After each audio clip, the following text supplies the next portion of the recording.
Mohapatra cartoon. घने जंगल के बीच से होते हुए सुनसान रास्ते पर एक गाड़ी आगे की ओर बढ़ती जा रही है। ये कहाँ लेकर जा रहे हो तुम मुझे? कुछ बताते क्यों नहीं? तुम ही हमेशा कहती रहती थी ना कि मैं तुम्हें कहीं बाहर घुमाने नहीं जाता, तो अब मेरे सरप्राइज के लिए तैयार हो जाओ। सुनसान रास्ते पर शांति के बीच रुक रुक कर जानवरों की डरावनी आवाजें सुनाई दे रही थी। सरप्राइज भी प्लान किया तो यहाँ इस जंगल के बीच? अरे पगली, ये हमारी मंजिल थोड़ी ना है। बस एक बार इस जंगल को पार करने दो, फिर देखना मेरा सरप्राइज। हो सकता है कि तुम मेरा सरप्राइज देखकर मेरे प्रपोजल को एक्सेप्ट कर लो। आवेश, मैंने तुम्हें कितनी बार कहा है कि अभी मेरा इन सब बातों में इंटरेस्ट नहीं है। अभी मेरा फोकस बस मेरे करियर पर है। अवीश और रिया बात कर ही रहे होते हैं, कहीं बाहर जोर से बारिश और तूफान आने लगता है। लो, अब रही सही कसर इस बारिश ने पूरी कर दी। इस बारिश ने तो मौसम को और भी रोमांटिक बना दिया है। ओह शट अप अवेश। तभी अचानक से अवीश गाड़ी में जोर से ब्रेक मारता है और गाड़ी झटके से रुक जाती है। ओह, क्या हुआ? तुमने गाड़ी क्यों रोक दी? वो देखो, बाहर रास्ते पर एक पेड़ गिरा हुआ है। गाड़ी यहाँ से आगे नहीं जा पाएगी। जी, ये क्या? अब हम आगे कैसे जाएंगे? हमें मदद के लिए किसी को बुलाना पड़ेगा। ये बोलकर अवीश अपनी जेब से अपना मोबाइल निकालता है और अपने दोस्त को फोन मिलाने लगता है। ओह शिट, यहाँ तो नेटवर्क ही नहीं आ रहा। अब क्या करें? अब और क्या, अब हमें बाहर जाकर किसी को मदद के लिए ढूंढना होगा। पागल हो गए हो क्या? बाहर देखा है कितना अंधेरा है। इसके अलावा हमारे पास कोई और रास्ता भी तो नहीं है। सारी रात यहाँ तो बैठे नहीं रह सकते ना। ईशा गाड़ी से बाहर आकर आसपास देखती है तो उसे वहाँ रुकने के लिए कुछ भी नहीं दिखाई देता। अब क्या करेंगे हम? कहाँ जाएंगे इस जंगल के बीच? डरो मत ईशा, थोड़ा आगे चलकर देखते हैं, कोई ना कोई तो मदद के लिए मिल ही जाएगा। अवीश और ईशा दोनों जंगल की ओर बढ़ने लगते हैं। थोड़े आगे चलने पर अवीश एक्साइटेड होकर बोलता है, अरे वो देखो, वहाँ रोशनी दिखाई दे रही है और थोड़ा धुआं भी उठ रहा है। लगता है वहाँ कोई रहता है। चलो वहाँ चलकर देखते हैं। Thank God! मदद मिलने की उम्मीद में दोनों उस दिशा की ओर आगे बढ़ने लगते हैं जहाँ से उन्हें रोशनी दिखाई दे रही थी। उस रोशनी के करीब पहुंचकर वो दोनों देखते हैं कि वहाँ एक पुराना सा होटल है। यहाँ कोई दिखाई क्यों नहीं दे रहा है? लगता है यहाँ कोई नहीं है। अरे कोई है यहाँ? अवीश के सवाल का कोई जवाब नहीं आता। वहाँ एक अजीब सा सन्नाटा था। तभी अचानक से अंधेरे के बीच एक बूढ़ा आदमी लालटेन पकड़े उनके सामने आ जाता है। कौन है इतनी रात को? अरे तुमने तो हमें डरा ही दिया। मैं शंभू, इस होटल का केयर टेकर। इतनी रात को जंगल में तुम लोग क्या कर रहे हो? वो जंगल के रास्ते पर एक पेड़ गिरा हुआ है, क्या कोई मदद मिल सकती है? हमें यहाँ से आगे निकलना था। इस समय मैं तुम्हारी कोई मदद नहीं कर सकता। हाँ, पर सुबह होने पर पास ही के गांव से कुछ लोग तुम्हारी मदद के लिए जरूर बुला सकता हूँ। रात भर इस जंगल में हम अपनी गाड़ी में नहीं रुक सकते। क्या तुम्हारे होटल में रात को रुकने के लिए कोई रूम मिल सकता है? हम रात भर यहाँ रुकेंगे? हालत देखी है इस जगह की। मुझे तो अभी से डर लग रहा है। हमारे पास कोई और रास्ता भी तो नहीं है। इस जंगल के बीच हमें कौन सा दूसरा होटल मिल सकता है? और फिर जंगली जानवरों से खतरा अलग। समझदारी इसी में है कि आज रात हम इस होटल में बिता लें और सुबह गांव वालों की मदद से पेड़ हटाकर यहाँ से आगे निकल लेंगे। न चाहते हुए भी ईशा को अवीश की बात माननी पड़ती है और वो दोनों होटल के अंदर चले जाते हैं। बूढ़ा आदमी उनके रूम की चाबी लाकर उनको देता है और रूम की तरफ इशारा करता है। इस रूम का नंबर भी तो 13 है। इतना शुभ रूम ही मिला था हमारे लिए। हमारा होटल बहुत छोटा सा है और यही अकेला ऐसा रूम है जहाँ 2 लोग एक साथ रुक सकते हैं। बस एक रात की ही तो बात है, कल सुबह तो हमने वैसे भी निकल ही जाना है यहाँ से। वो बूढ़ा आदमी उनको रूम के गेट तक छोड़कर वहाँ से चला जाता है। अवीश गेट खोलकर लाइट ऑन करता है अभी बस लाइट को ऑन किया ही था कि अगले ही पल लाइट अपने आप ही चली जाती है और चारों तरफ अंधेरा हो जाता है। हाँ, ये लाइट कैसे चली गई? ये बोलकर ईशा अपने मोबाइल की लाइट जलाकर इधर उधर देखने लगती है।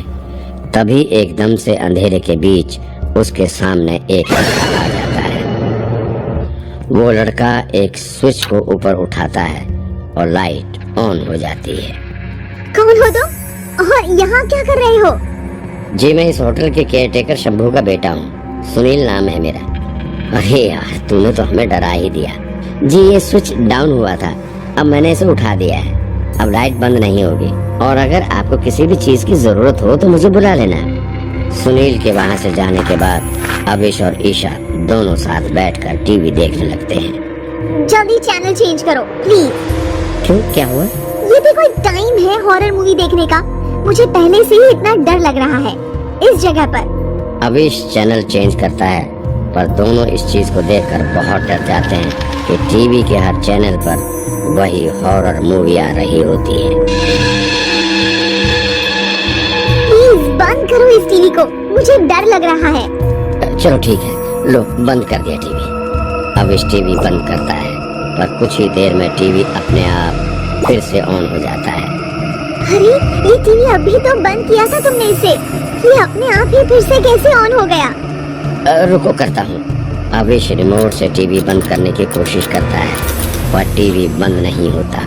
फिर अविश टीवी को बंद करने के लिए उसका मेन प्लग निकाल देता है। शुक्र है। चलो अब कुछ खाने के लिए ऑर्डर कर लेते हैं। हाँ भूख तो मुझे भी लग रही है। अविश सुनील को फोन करके खाने का ऑर्डर दे देता है। थोड़ी ही देर में सुनील खाना लेकर रूम में आ जाता है। खाना ऊपर से पूरा ढका हुआ होता है। तुम खाना प्लेट में डालो, तब तक मैं मुंह हाथ धोकर आता हूँ। ईशा जैसे ही खाने के ऊपर से ढक्कन हटाती है उसे वहाँ एक कटा हुआ सिर दिखाई देता है, जिसे देखते ही वो जोर से चिल्ला उठती है। अविश! ईशा के चिल्लाने की आवाज सुनकर अविश भागकर वहाँ आ जाता है। क्या हुआ? ईशा खाने की प्लेट की तरफ इशारा करती है।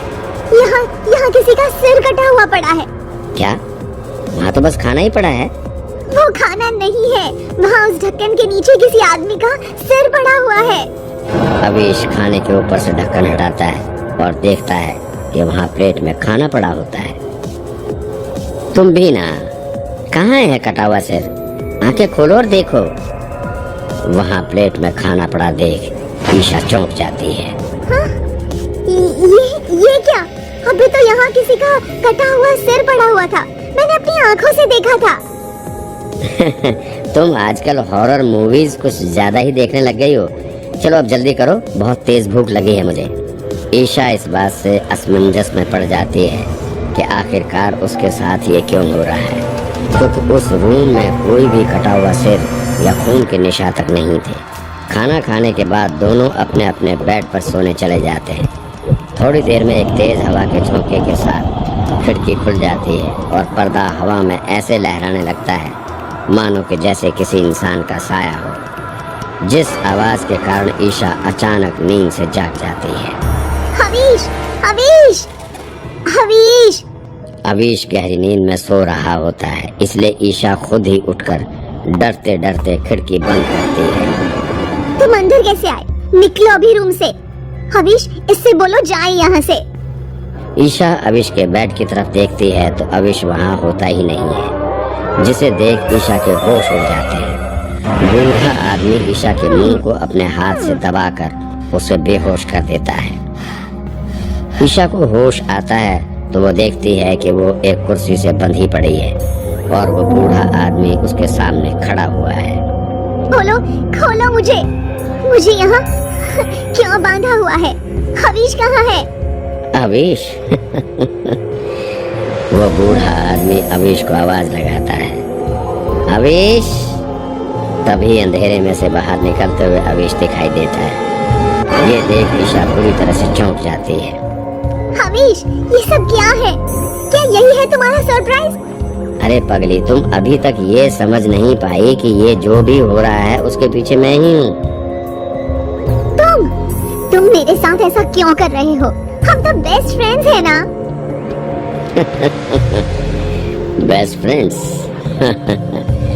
मैं तो हमेशा से ही तुम्हें पसंद करता था और इस बात का इजहार तुमसे कई बार किया भी, पर तुमने मुझे कभी सीरियसली नहीं लिया।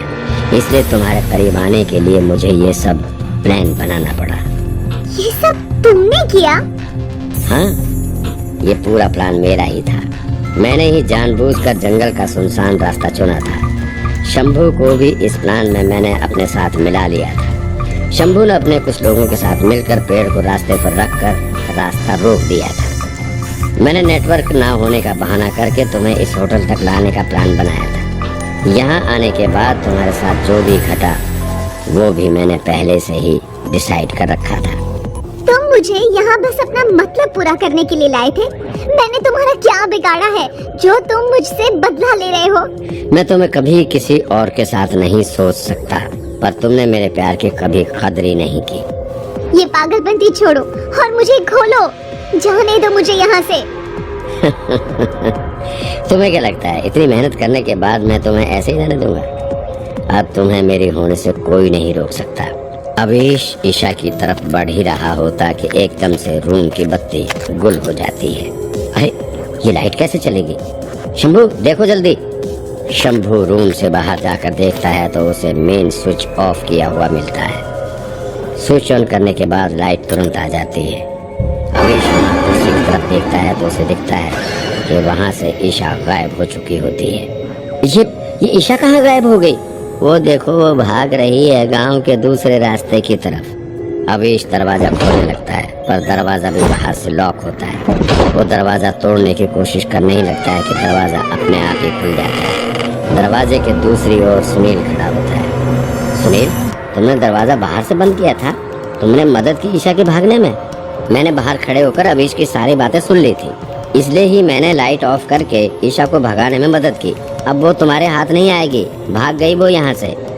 अभीश हड़बड़ी में बाहर की तरफ भागता है। ईशा भागते हुए जंगल के दूसरे हाईवे तक पहुँच जाती है, जहाँ से गाड़ियाँ भी निकल रही होती हैं। ईशा कई गाड़ियों को हाथ का इशारा करके रोकने की कोशिश करती है, पर एक सुनसान हाईवे पर जंगल के बीच इस हालत में लड़की को देखकर कोई भी रुकने की हिम्मत नहीं करता।